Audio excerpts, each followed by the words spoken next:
a protest like this taking place in downtown New York at a sensitive area like Wall Street, and there's virtually no coverage. I found this piece in the Huffington Post this morning. There are a couple of articles on Op-Ed News. There's something on city pages of the New York Times the other day, but virtually mass media coverage is non-existent. Apparently, it is too threatening to corporate interests to acknowledge it. In his very nice piece, Keith Olbermann discussing this points out right-wing protest involving the Tea Party, for example, it would be getting massive coverage, including on Fox News. But so far as I have been able to determine, because these are ordinary Americans who are protesting the difficult economic times in which they are living, and the failure of the government to take appropriate actions to deal with the unemployment problem, which now affects as many as 25 million Americans. They are putting it on the back burner. They are suppressing it, and it's really quite startling. I would say the average American who derives his news principally from television would have no idea that this protest movement is taking place. I would draw a comparison with another illustration that those who are following politics, in particular the Republican presidential campaign, are experiencing, namely the candidate who seems to have the greatest durability, the most consistent support, whose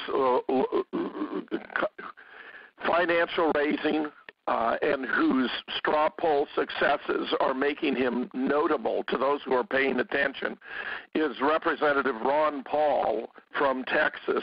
But while Ron Paul is doing extremely well, the media are ignoring his campaign.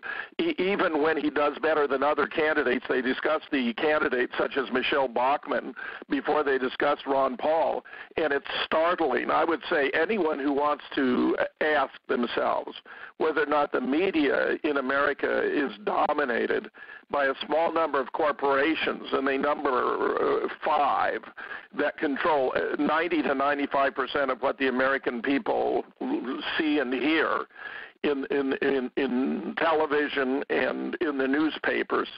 Trace the campaign of Ron Paul, and you're going to find just absolutely astonishing distortion, misrepresentation, and mostly suppression. And I think the answer is rather obvious. Ron Paul is an anti-war candidate. He wants to end the American empire, close the bases worldwide, save the money, restore the country to constitutional government. He wants to end the Fed, which is a printing press that enriches the most rich and powerful. What he wants to do is very, very important for the American people, but it's not getting any coverage either. So I think what we have here is yet another stunning example of the mass media suppressing information that the American people and indeed the rest of the world deserve to know.